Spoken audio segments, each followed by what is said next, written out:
policy has come around in the time when we are literally jolted in our ways and asked to stop, adapt, and change all the old ways that we knew of. Virtual is now the new normal. The new education policy is definitely more future ready, forward looking, and scientific. But are the B schools ready to take on the transformation? Well, we have so many questions unanswered.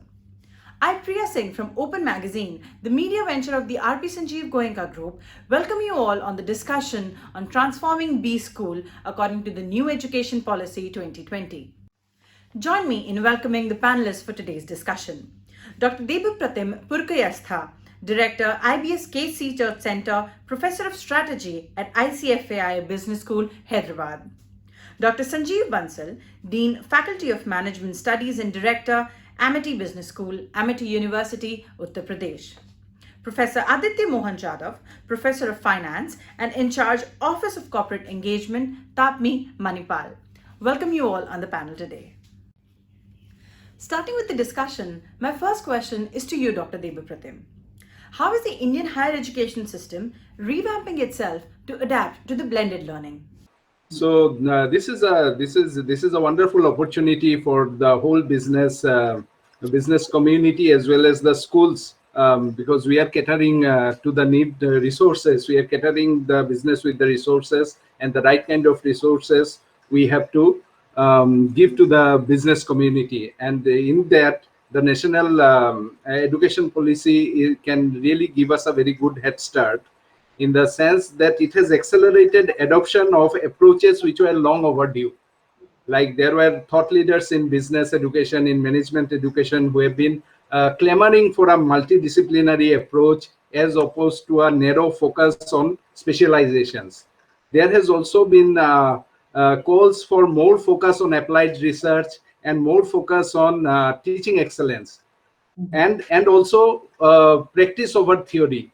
So these are things that have been given prime place in the national education policy, and broadly these are going to bring around a lot of changes in how we teach our students for taking up management positions. So I'm not only talking about business positions, because when we are talking about managers, they should be also ready for taking on the problems of the society as well, and the critical issues that are facing India today. Also, it has accelerated trends that are already underway in the digital front, like teaching using digital media, new media, online teaching, blended approaches. Our government has been asking for this for quite some time, but now, we are into that. And also, the pandemic has given us a head start. Like we were there in the fringes testing the waters, but now suddenly we find ourselves headlong into the waters, and we have to swim out of it. And that's not a bad thing as such, apart from the issues relating to the pandemic. And we are adopting more active learning strategies. We are entrenching case method of teaching deeper into our curriculum, as other schools also have to do that, to provide engaging, holistic, and impactful learning. If you permit, can I add something to it, Dr. Priya? I slightly disagree with your one statement that it has become a normal. Believe you me, as a educationist, I can say this is only a temporary phase. It's not going to stay forever. There is no replacement of face-to-face mode. So blended mode definitely can be the new normal, but not purely the remote learning mode. This is one thing. Secondly, what I want to say is education is having a very big history, and we are fortunate to be born in India, where the education actually started from Nalanda and so on, where like we have evidences of these universities and education system. The business schools from its inception, 1881, from Wharton Business School, Pennsylvania, we are actually far ahead of the times, far ahead of the other education patterns since beginning. If you just see the pedagogy to adaptability, everything is slightly different in these schools, which I'm sure my colleagues will agree with that. So when you see the salient features of this new education policy, what Dr. Debapratim has already said, holistic development, education, economy booster, internationalization is one big step which this education policy is speaking about, where we have done a lot, and digitized pedagogy which is basically, very prevalent in business schools from long time, but now it has become more effective and more powerful also. Accreditation system is, yeah, I would like to comment upon. This is one thing where in India we have not worked as much. We are only having a few accreditation systems which are known to the world. Like we have our own policy of NAC, we have NAAC. Now we have started with NIRF also. But when you say a layer accredited system which is being introduced in this education policy, I am sure this is going to give a new benchmark to the quality standards also. So from that point of view, the B schools are transforming, and we are already ready with this. I mean, we are ready for this challenge, and we have actually aligned number of things of new education policy in our system. I will, if I speak about MET or like otherwise also, we are basically, there are so many things which are being introduced now in education policy, emphasized upon in education policy, which we are already doing. So this is something which I actually wanted to add upon. Thank you, Dr. Deva Pratim and Dr. Sanjeev, for your inputs. My next question is that we are very used to of a very traditional grading system. How, according to you, will this transform in accordance with the new education policy? I will ask Professor Bansal to have his talk and then I will answer. So, sir, up to you first. Surely. First of all, Priya, when you say about rewarding or giving merit to the system, merit to the students, the parameters are not going to be very different in this mode also. See, first of all, we should all understand is that face-to-face and remote learning or online mode, these are only two modes. But the basic path, the basic, you can say, emphasis of education remains the same. When we say that, like, how to recognize the, or how to award the students, I don't think there will be more. There will be more changes in that. But one thing is for sure: in online remote learning, I feel that uh, pressure on the student, pressure on the faculty is more, and performance also needs to be very, it has to be benchmarked. In the classroom teaching, in the face-to-face teaching, there are different yardsticks. But when it comes to the online mode, when it comes to remote learning, I feel, the yardstick is definitely going to be somewhat different. Thanks, Dr. Bansal. So, Priya, I have a slightly different take on it. Okay. What has happened is, in the traditional mode for years together, the end point of an educational system was the degree that was being awarded, and many schools, colleges, or universities actually stopped there. We are discussing a B school landscape. A country like India has around 3,000 B schools. Out of the 13,000 odd B schools across the world, we have more than 20% of the B schools. But you find that most of these B schools are effectively non-functional. If you ignore the top 100, 200 B schools, you'll find that the remaining B schools are mostly finishing schools where they polish some education, help you wear a tie, teach you some of those aspects, and basically leave you there. Okay. Now, if you really look at NEP focuses on development of skill sets which will create holistic learning, and the output of that learning, if you go thoroughly through NEP, is employability. Okay, and effectively, NEP is saying that employability is the true measure of university education, higher education.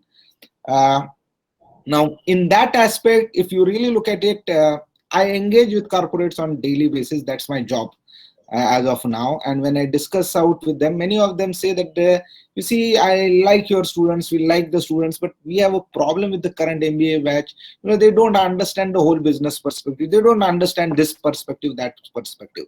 Now, what has happened, why has this situation arrived at, is because most of the B schools, many of we are either university affiliated or standalone, the integration into the other streams has been very, very low.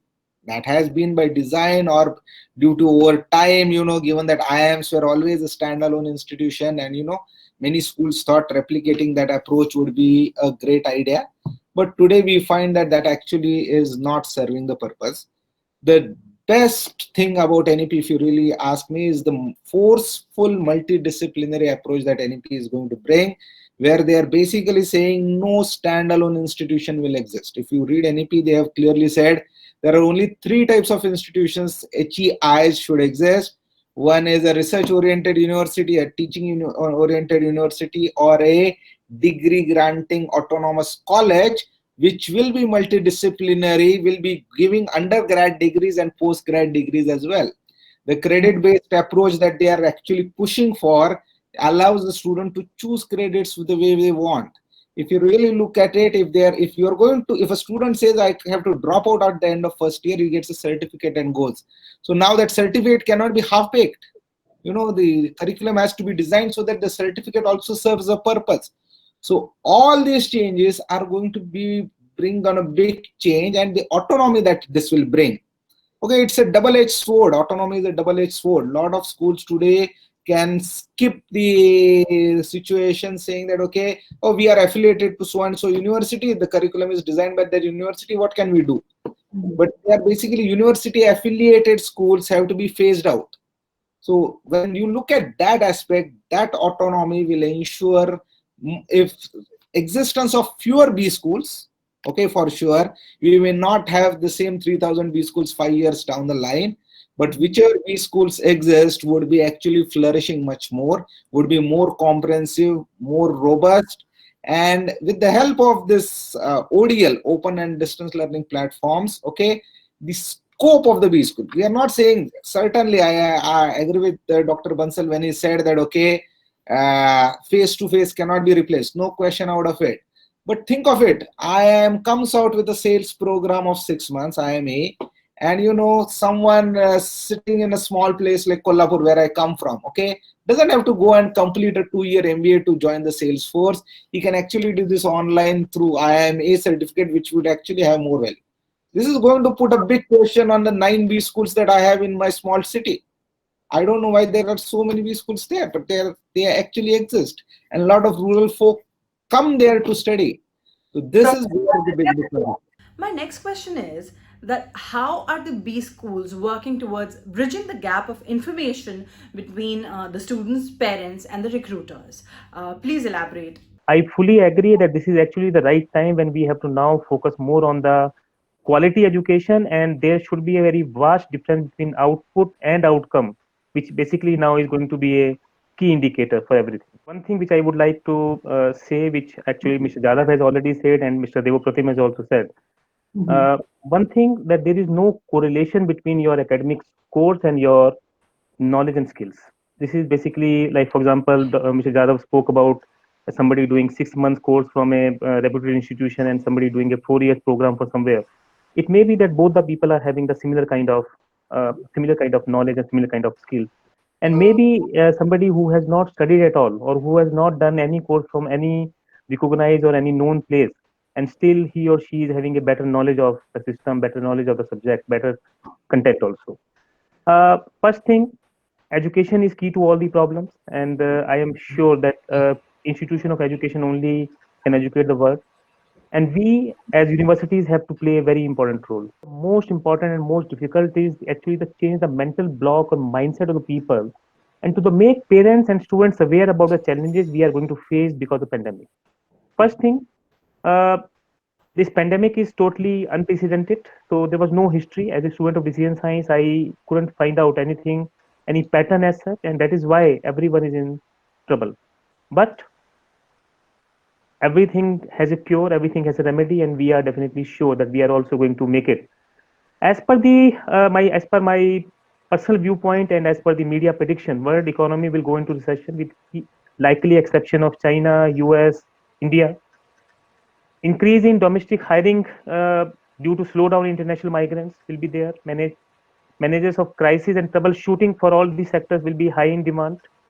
Replicating international cases with national intricacies and creating realistic scenarios will be in practice. So, in a nutshell, few months, few years from now onwards are going to be very challenging.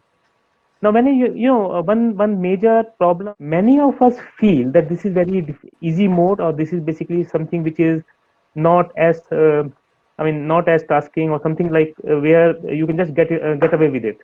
But this is a very big mental blockade which we have to remove from the mind of parents also, from the mind of students also. My next question is directed to you, Dr. Debapratim. How are we working towards upskilling our teachers according to the new education policy? For upskilling our teachers, see, we have done a number of FDPs, like a series of FDPs we have planned for our teachers, and this is in line with the emerging realities, because the things are as our other panelists are saying, that these are unprecedented times, and this does not only call for big changes on the student front, but what about the teachers? So they have to also upskill and reskill. So in such a situation, we have a series of FDPs that are coming, that we are preparing them with. We are giving them inputs on digital tools, and also the platforms that they can use, as well as the nuances of teaching online, and particularly how they can adopt more active learning strategies. Otherwise, the delivery will not be engaging and will not be impactful. So, how can you adopt those online teaching along with, say, real world cases? How can you do all those breakout sessions and so many other things? So all those inputs are there, but at the same time, the teachers themselves has also to be abreast of the emerging realities, the changes that are happening in the real world. Like there is this disruption, this online disruption, technological disruption. So you have these courses that we are planning for students. That is how you can give them the inputs, our students, because they are to enable that. So our students, when we are giving inputs on martech, on fintech, on optech, and how the digital is coming in a big way, and what they should know, our teachers also have to be kept abreast of that. And for that, we are not only doing programs through peers, other teachers who are more conversant with those, but also with industry professionals. And we are also encouraging our teachers to go for these certifications, which can be helpful. We are helping them. See, we had an LMS, that is a learning management system called QuickForce, since 2012, but many teachers were not actually using it earlier. So some of them were pretty good at it, others were not so good. So this pandemic has forced everyone to get into it. So they are knowing how to use the LMS better in the synchronous as well as the asynchronous mode. So these are the things that we are doing for our teachers. Should I, Dr. Ms. Priya? Should I Yes, add? sir. Yes, please, Aram. See, Ms. Priya, survival of fittest and now survival of quickest is the key. Teacher, when I say, I mean, I'm a teacher by choice. We are all teachers by choice. There are teachers by default also, but the moment you say you are a teacher by choice, one beauty of the teacher is learning, unlearning, and relearning. And for a teacher, teaching is a continuous process. It's a continuous process. Learning is a continuous process. At MIT, we have made it mandatory for everyone to come into this blended mode in the month of March only. And like as Mr. Jadhav was saying, there are definitely number of teachers who initially were not very well equipped or they were well versed with the changes of this digitization and digitalization. But now with the new normal, which is basically which may be for the time period only, we have actually now started with number of workshops. The first thing which we have done now, which we have made it mandatory, that all the faculty of ours should be only now teaching through e-content, and their e-content should be they should be developing their e-content, and they should be putting their e-content before the classes. So classrooms now we are not conducting in a instruction mode. We are basically conducting the classes now more into the engagement mode. We are giving them enough of material, their lectures, everything before. And for that, we have conducted during these 2-3 months, we have conducted number of workshops, number of instructional workshops. We have basically taught them, everyone whosoever shown the desire. We have given them input, ample input. And now I can proudly say that at MIT, every course is now in that mode, and every faculty has adopted to that mode only.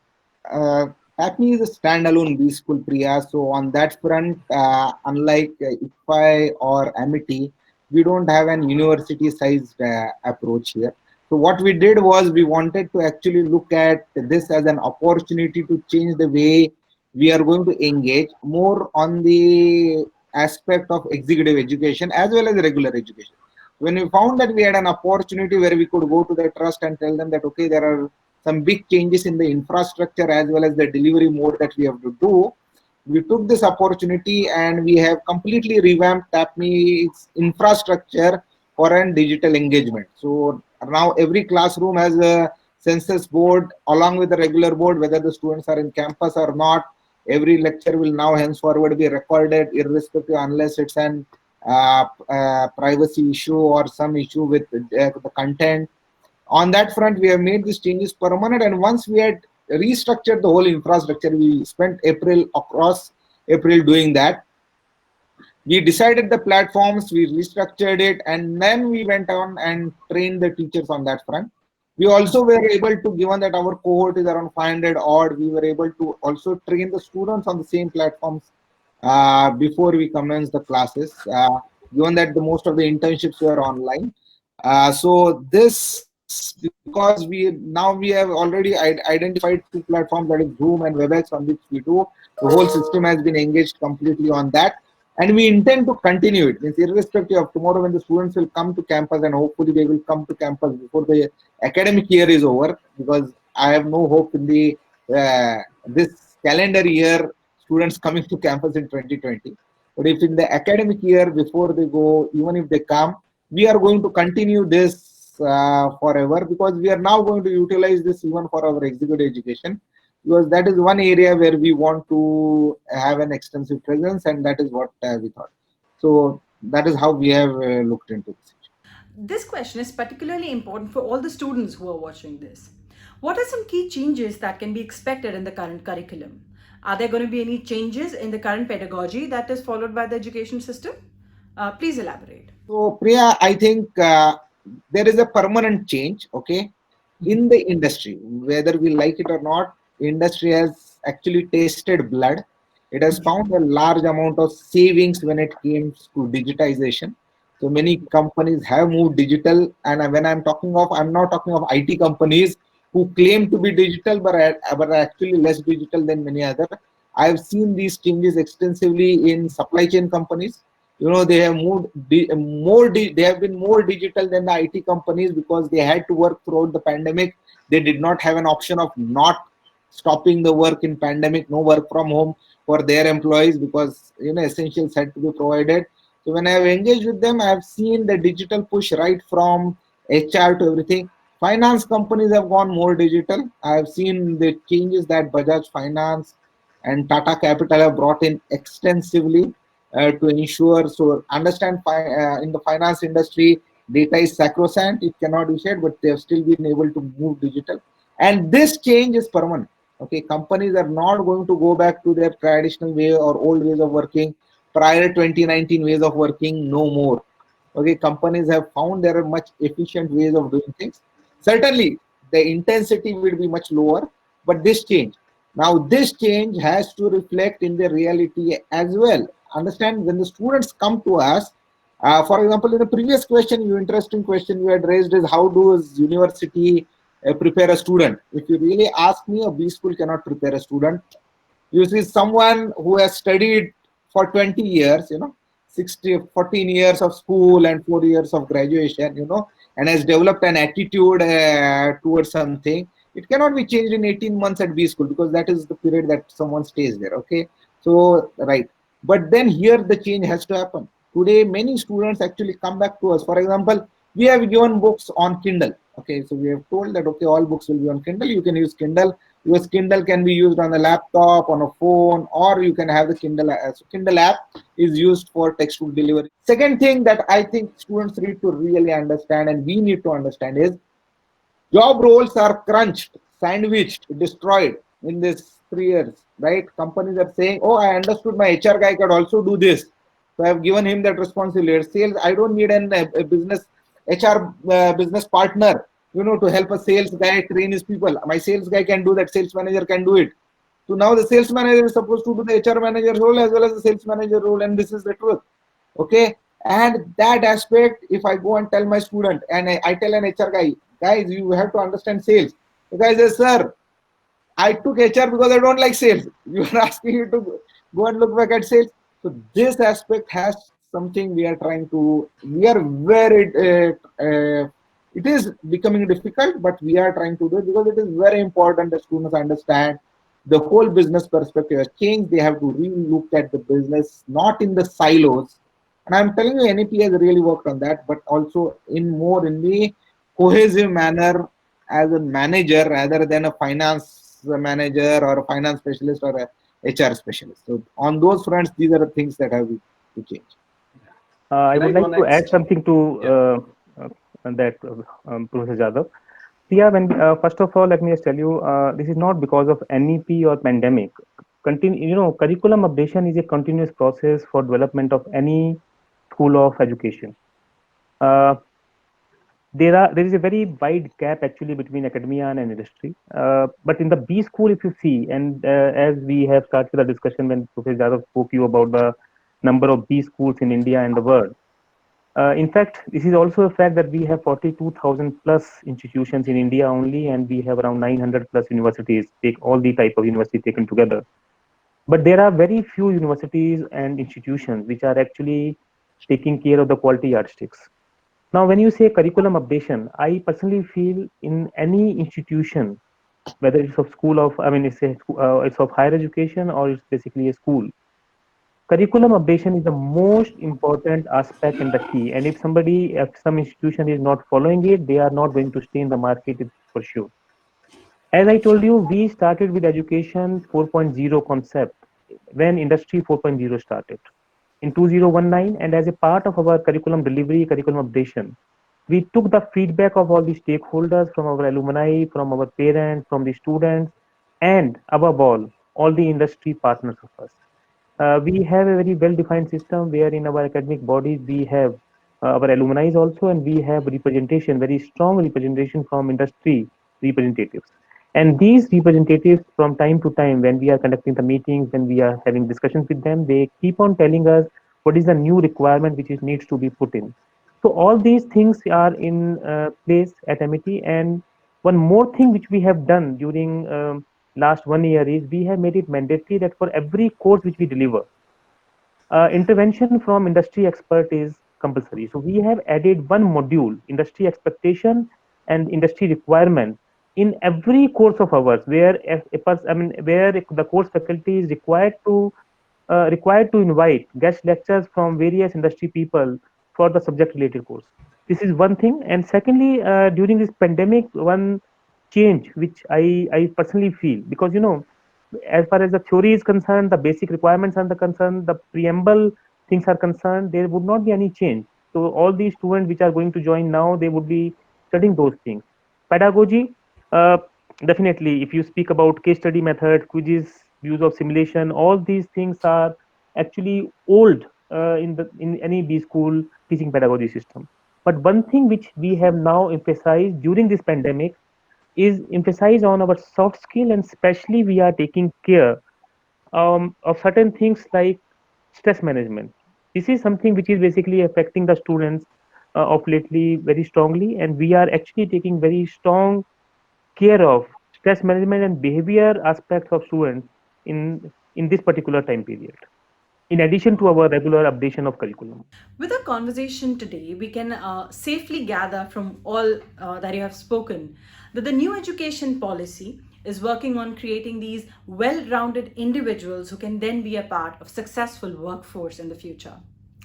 Now we have come to the conclusion of our webinar. At this point, I'll welcome any closing comments that you have. I would like to say something on this, Priya, because the topic was new education policies and transformation in B schools. So as I have already communicated, I just want to reinstate that everything in India is documented, well defined. We have the best constitution.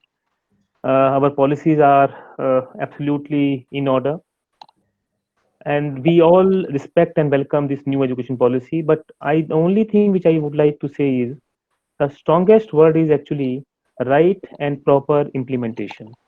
So that is something which I am actually looking forward, because when you see any policy, and this policy again, this is definitely a very wonderful policy. This is a timely policy with everything. It's been covered. They have taken care of each and everything. But the most important thing which we all need to see and work out ourselves is right implementation of this policy, and that is what I am actually looking forward. And I just wish everyone good luck and best wishes that this policy should be implemented in word and spirit to get the maximum output out of it. Thank you. Thank you for that, sir. Professor Aditya? Thanks, Priya. Thanks for getting us here. I could see Dave after a lot of time. It was great. My take on NEP is that if it really works out, it will be great, especially the multidisciplinary character of an HEI is something that really attracted me. We have been fans of standalone institutions for the last 50 years. More and more schools have tried to become autonomous and very rigid in their structure, that many private universities have purely focused on technical side, but the focus on humanities and especially the multidisciplinary character, if it works out, would actually take the employability and take the whole country on a much larger scope than anything before. So that's all. Thanks. Thank you. Dr. Devapratim, your closing comment. Wonderful, Priya. Wonderful, Priya. Done in a very nice way. And it's great to meet friends here, Dr. Bansal and Dr. Aditya. So I am very excited about this national education policy. I think there are a lot of workable things and very good things which are long overdue, particularly the multidisciplinary approach, holistic learning, and more focus on practice over theory. And that is wonderful. And as Dr. Bansal has said, implementation is the key here. So I'm looking forward to see, as academic leaders ourselves, what part we can do to bring this about and make it a success. Thank you. Thank you, Dr. Devapratim, Dr. Sanjeev Bansal, and Professor Aditya Jadhav for joining us in the discussion today. Open Media Network is extremely grateful for you to have taken out this time and joining us in this discussion. Until next time, keep reading Open Magazine. Thank you all.